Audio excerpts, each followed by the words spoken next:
ህወሓት በመጨረሻ ሚሳኤሎችን ይፋ አደረገ። አፋር ላይ ሌላ ትኩሳት መጥቷል። የሻዕቢያ ወታደሮች በአፋር አዲስ ስምሪት ይዘው መግባታቸው ተሰምቷል። ከኢትዮጵያ ጎን እንሰለፋለን ጀነራሉ። ኢትዮጵያ የባህር በር ለማግኘት የምታደርገውን እንቅስቃሴ እንደግፋለን ያሉት ጀነራል ሐምዳን ዳጋሎ አስፈላጊ ከሆነ ጦር ሊያሰማሩ እንደሚችሉም ጠቁመዋል። የአርሲ ጭፍጨፋ ጉዳይ ነጩ ቤተ መንግስት ገባ። በናይጄሪያ ላይ ጦር አዘምታል ያሉት ትራምፕ በኢትዮጵያ ጉዳይ እጃቸውን እንዲያስገቡ መረር ያለ ጥያቄ ቀርቦላቸዋል። ችላ ሊሉት የማይችሉት ነውም ተብሏል። ባለፈው ሳምንት መጨረሻ የተቀበሩ መሳሪያዎች ሲያወጣ የታየው ህወሓት ከግብጽ የተረከባቸውን አዳዲስ ሚሳኤልና ሮኬቶች እዩልኝ ማለቱ አነጋጋሪ ሆኗል። የቡድኑ ፕሮፓጋንዳ ልሳኖች ባሰራጯቸው ተንቀሳቃሽ ምስሎች ህወሓት ሮኬቶችና ሚሳኤሎችን ታጥቂያለሁ ብሏል።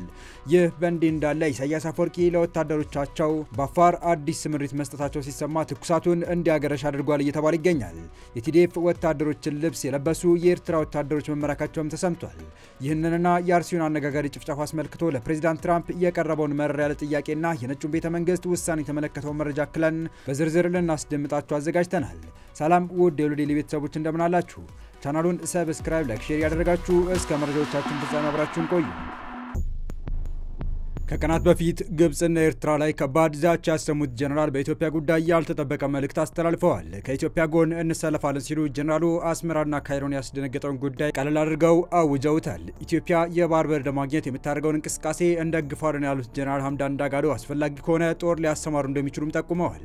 ኢትዮጵያ የባህር በር ለማግኘት የምታደርገውን እንቅስቃሴ እንደግፋለን ሲሉ ከኢትዮጵያ ጋር አላስፈላጊ ግብግብ ውስጥ መግባት እንደማይፈልጉ የገለጹት ጀነራል ሐምዳን ዳጋሎ አስመራን ያስደነገጠ ማብራሪያ ሰጥተዋል። በሱዳን ከተቀናቃኛቸው ጀነራል አልቡራን ጦር ጋር ካርቱምን ለመቆጣጠር እየተፋለሙ የሚገኙት የፈጥኖ ደራሽ ኃይሉ መሪ ጀነራል ሐምዳን ዳጋሎ ከኢትዮጵያ ጋር ጠበቅ ያለ ወዳጅነት መመስረት አስፈላጊ መሆኑ ሳይረፍድ ተገንዝበውታል ይባላቸዋል። ጀነራሉ የሚመሩት ጦር እያደረገ ባለው እንቅስቃሴ የግብጽ የኤርትራና የአልጄሪያ መንግስታት ጣልቃ በመግባት ለተቀናቃኛ ድጋፍ እያደረጉ ሲሆን የኢትዮጵያ መንግስት ገለልተኛ አቋም መያዙ እንደ ትልቅ ውሳኔ እንደሚቆጥሩት እየተነገረ ይገኛል። ጀነራሉ በቅርቡ ባስተላለፉት የዛቻ መልእክትም ፖርት ሱዳንና ካርቱምን ያነደዱት ድሮኖቻቸው የካይሮ አስመራና ምጽዋ ከተሞች ወደ ፍርስራሽነት ለመቀየር ዝግጁ መሆናቸውን በጠቀሱበት ወቅት የኢትዮጵያ ስም አለመጥቀሳቸው የሚታወቅ ሲሆን ከሁለት ዓመት በተሻገረ የጦርነት ሂደት ውስጥም ደጋግመው ኤርትራና ግብጽ ሲወቅሱ የኢትዮጵያን ስም በክፉ አንስተው አያውቁም። በተቃራኒው የታላቁ ህዳሴ ግድብ ተጠናቆ በተመረቀበት ወቅት ለኢትዮጵያ ህዝብ እንኳን ደስ ያላችሁ መልእክት ያስተላለፉት ከማንም ቀድመው መሆኑ ለኢትዮጵያ መልካም ጉርብትናና ወዳጅነት ትልቅ ቦታ እንዳላቸውም የሚያሳይ ነው። ኢትዮጵያ የባህር በር ለማግኘት የምታደርገውን እንቅስቃሴ ጦራቸውና ኒያላ ከተማን ዋና መቀመጫ አድርጎ እየተንቀሳቀሰ የሚገኘው ትይዩ መንግስታቸው እንደሚደግፉ የገለጹት ጀነራል ዳጋሎ የኢትዮጵያ ወደ ቀይ ባህር መመለስ ለቀጠናው ሀገራት የሚጠቅም እንጂ በምንም መንገድ የሚጎዳ አይደለም፣ ይህንንም በህዳሴ ግድቡ ማየት ይቻላል ሲሉ ለአስመራና ለካይሮ አስደንጋጭ፣ ለአዲስ አበባ ደግሞ ታላቅ ድጋፍ የሆነውን አቋማቸውን አንጸባርቀዋል። በቀጣይ መረጃ ህወሓት አዳዲስ ሚሳኤሎችንና ሮኬቶችን አወጣ። ቡድኑ ባለፈው ሳምንት መጨረሻ የተቀበሩ መሳሪያዎችን ሲያወጣ እንደነበርም ይታወሳል። ዛሬ ደግሞ በፕሮፓጋንዳ ልሳኖቹ በኩል ሮኬቶችና ሚሳኤሎችን ታጥቂያለሁ ብሏል። ይህ በእንዲህ እንዳለ ከሰሞኑ በአፋር በነበረው ውጊያ የቲዲኤፍ ወታደሮችን ልብስ የለበሱ የኤርትራ ወታደሮች መማረካቸውን የሚገልጹ መረጃዎች ወጥተዋል። የህወሓት ሻዕቢያ የአፋር ጥቃት አሁንም መነጋገሪያ ሆኗል። በዚህ ጥቃት ህወሓት አሁንም 6 ቦታዎችን ተቆጣጥሮ እንደሚገኝ የታወቀ ሲሆን ተጨማሪ ቦታዎችን ለመቆጣጠር ወታደራዊ እንቅስቃሴዎችን እያደረገ እንደሚገኝ የአፋር ክልል ባለስልጣናት ተናግረዋል። በዚህ ማናው የትግራይ ወታደሮች ወታደራዊ ልብስ የለበሱ የሻዕቢያ ወታደሮች ተማርኳል የሚል መረጃ መውጣቱ ብዙዎችን እያነጋገረ የሚገኘው። መረጃው በገለልተኛ አካል ባይረጋገጥም በርካታ የማህበራዊ ድረገጾች ግን የሻዕቢያ ወታደሮች የቲዲኤፍን ታጣቂ ልብሶች እንደለበሱ መማረካቸውን በስፋት እየዘገቡት ነው። ከዚህ ቀደም የሻዕቢያ ወታደሮች በስፋት በትግራይ ክልል እንደሚንቀሳቀሱ ሲዘገብ ቆይቷል።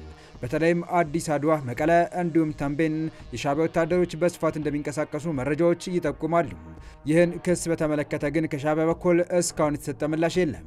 በሌላ በኩል ህወሓት አዳዲስ ሮኬቶችና ሚሳኤሎች አሉኝ ሲል ወደ አደባባይ ይፋ አድርጓቸዋል። ዲጂታል ወያኔ የተሰኘው የህወሓት ልሳን በማህበራዊ ሚዲያው ላይ ባጋራው ተንቀሳቃሽ ምስል ይህንን ታጥቀናል ሲል የሚሳኤልና የሮኬት ተንቀሳቃሽ ምስሎችን አጋርቷል። ባለፈው ነሐሴ ወር በመቀለ በተደረገ አንድ ስብሰባ ላይ ጀነራል ታደሰ ድሮንም ሮኬትም ታጥቀናል ሲሉ መናገራቸውን ለመንግስት ቅርበት ያለው ሉዓላዊ ሚዲያ ምንጮቹ ዋቢ አድርገው ዘግበው ነበር። አሁን ታዲያ ቡድኑ ሮኬቶችም ሚሳኤሎችም አሉኝ የሚል መረጃ እያሰራጨ ይገኛል። እነዚህ ተወንጫፊ መሳሪያዎችም ህወሓት ከግብጽ ያገኛቸው ሳይሆኑ እንደማይቀርም ተዘግቧል። በሌላ መረጃ የአርሲው ጨፍጫፋ ጉዳይ ነጩ ቤተ መንግስት መግባቱ ተሰማ። በናይጄሪያ ላይ ጦር ዘምታለሁ ያሉት ትራምፕ በኢትዮጵያም ጉዳይ እጃቸው እንዲያስገቡ መረር ያለ ጥያቄ ቀርቦላቸዋል የተባለ ሲሆን ጥያቄው ችላ ሊሉት የማይችሉት ነውም ተብሏል። የአሜሪካ አውሮራ ከተማ የምክር ቤት አባሉ የአርሲ ግድያ በተመለከተ ለፕሬዚዳንት ትራምፕ ደብዳቤ መጻፋቸውን አስታውቀዋል። የአሜሪካው አውሮራ ከተማ የምክር ቤት አባል የሆኑት አቶ አምሳሉ ካሳው ባወጡት መግለጫ በአርሲ ዞን ውስጥ የኦርቶዶክስ ክርስቲያን ተከታዮች እየተገደሉና እየተፈናቀሉ መሆኑን መስማቴ እጅግ አሳስቦኛል። ሰዎችን በእምነታቸውና በብሔራቸው የተነሳ የጥቃት ኢላማ ማድረግ ፍጹም ተቀባይነት የሌለው ነው ብለዋል። ሲቀጥሉም ከጥላቻ በፊት ሰብአዊነት መቅደም እንዳለበት እንዲሁም መከባበር፣ መቻቻልና የሰብአዊ መብት ጥበቃ በፍጹም መጣስ እንደሌለበት አሳስበዋል። አቶ አምሳሉ በመግለጫቸው የአርሲ ጉዳይና በኢትዮጵያና በኤርትራ መካከል እየጨመረ የመጣው ውጥረት በተመለከተ የፕሬዚዳንት ትራምፕ የግል አማካሪ ከሆኑት ክሪስቲን ሰሪኖን አግኝተው ማናገራቸውን አስታውቀዋል። ከጦርነት በፊት ዲፕሎማሲ መቅደም አለበት ያሉት የምክር ቤት አባሉ አደጋ በሚገጥም በት ወቅት ዝምታ አማራጭ መሆን እንደሌለበት ገልጸዋል። ተጨማሪ አሳዛኝ ድርጊቶችን ለመከላከልና የሰላማዊ ሰዎች ሕይወት ለመጠበቅ ዓለም አቀፍ ማህበረሰብ አሁኑኑ እርምጃ መውሰድ እንዳለበትም አሳስበዋል። በተመሳሳይ የኔዘርላንድ ፓርላማ አባል የሆኑት ኢሳ ካራማን በኢትዮጵያ ኦሮሚያ ክልል በተለይም በምስራቅ አርሲ ዞን በኦርቶዶክስ ክርስቲያኖች ላይ እየተፈጸመ ያለውን ሃይማኖት ተኮር ግድያ መንግስታቸው እንዲያጣራ በይፋ ጥያቄ አቅርበዋል።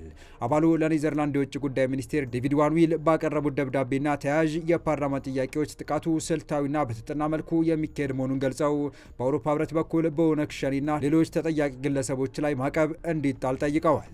የሶሪያ ኦርቶዶክስ ቤተክርስቲያን አባል የሆኑት አቶ ኢሳ ካራማን ጉዳዩን በግል እንደሚመለከቱት ገልጸዋል። በተመሳሳይ በደል ውስጥ እንዳለፈ ክርስቲያን በስቃይና መከራ ውስጥ እያለፈ ላሉ የእምነት ወንድሞቼ መብት የመቆም ኃላፊነቴን እወጣለሁ። በክርስቲያኖች ላይ እየተፈጸመ ያለው ግድያ በግል ይሰማኛል። ኔዘርላንድ እየተሰደዱ ያሉ ክርስቲያን ወገኖች መርሳት የለባትም ብለዋል። የፓርላማ አባሉ ባለፈው ህዳር ወር መጀመሪያ በምስራቅ አርሲ በ26 ኦርቶዶክስ ክርስቲያኖች ላይ የተፈጸመውን ግድያ በማንሳት ይኸው የዘመቻው አካል መሆኑን ደብዳቤያቸው አውስቷል። አቶ ካራማን የኔዘርላንድ መንግስት በጉዳዩ ላይ ጠንካራ አቋም እንዲወስድ የሚከተሉት ጥያቄዎችን አቅርበዋል። አንደኛ፣ የመረጃ ማረጋገጫ። የኔዘርላንድ መንግስት በዲፕሎማሲያዊ ምንጮች ስለተፈጸመው ጥቃት፣ ስለተጠረጠሩት ፈጻሚዎች በተለይ ኦነግ ሸኔና ስለ ኢትዮጵያ ባለስልጣናት ምላሽ ምን መረጃ አለው? ሁለተኛ፣ ገለልተኛ ምርመራ። መንግስታቸው የኢትዮጵያ መንግስት በግድያዎቹ ላይ አፋጣኝ ገለልተኛና ይፋዊ ምርመራ እንዲያደርግ እና ወንጀለኞችን ለፍርድ እንዲያቀርብ እንዲወተውት ጠይቀዋል። ሶስተኛ፣ የማዕቀብ ጥያቄ። የኢትዮጵያ መንግስት ይህንን የማያደርግ ከሆነ ኔዘርላንድ በአውሮፓ ህብረት በኩል በዓለም አቀፍ የሰብአዊ መብቶች ማዕቀብ አገዛዝ ተጠያቂ የሆኑ ግለሰቦችንና ኦነግ ሸኔን ጨምሮ ሌሎች አካላትን በማዕቀብ መቅጣት የሚቻልበት መንገድ እንዲያጤን አሳስበዋል። አራተኛ፣ የልማት ትብብር። በመጨረሻም በክርስቲያኖች ላይ እየደረሰ ያለው ይህ ጥቃት ኔዘርላንድ ከኢትዮጵያ ጋር ባላት የልማት ትብብርና የሰብአዊ መብት ፖሊሲ ውስጥ እንዴት ግምት ውስጥ እንደሚገባና የዚህን ቡድን ጥበቃ ግልጽ የፖሊሲ ቅድሚያ እንደሚሰጠው ጠይቀዋል። የዚህም ቡድን ጥበቃ ግልጽ የፖሊሲ ቅድሚያ እንዲሰጠው ጠይቀዋል። የተወደዳችሁ የቻናላችን ቤተሰቦች ለአሁኑ ለእናንተ ይመጥናሉ ብታደምጧቸው ታተርፉባቸዋላችሁ ብለን የመረጥንላችሁ ዕለታዊ መረጃዎቻችን እስካሁን ያደመጣችኋቸው ነበሩ። በተመሳሳይ ሀገራዊና ቀጠናዊ ጉዳዮች እንዲሁም ዓለም አቀፋዊ የጂኦፖለቲካ ወታደራዊና አነጋጋሪ ክስተቶችን ለበለት ተከታትለን በትኩስ ይዘን እንደምንቀርብ እያሳወቅን የቻናሉ ቤተሰብ ካልናችሁ ሰብስክራይብ፣ ቪዲዮን ላይክና ሼር በማድረግ ተደራሽነታችን ታሰፉ ዘንድ አክብሮታዊ ግብዣችን ነው። አበቃን። ሰናይ ጊዜን ተመኘን።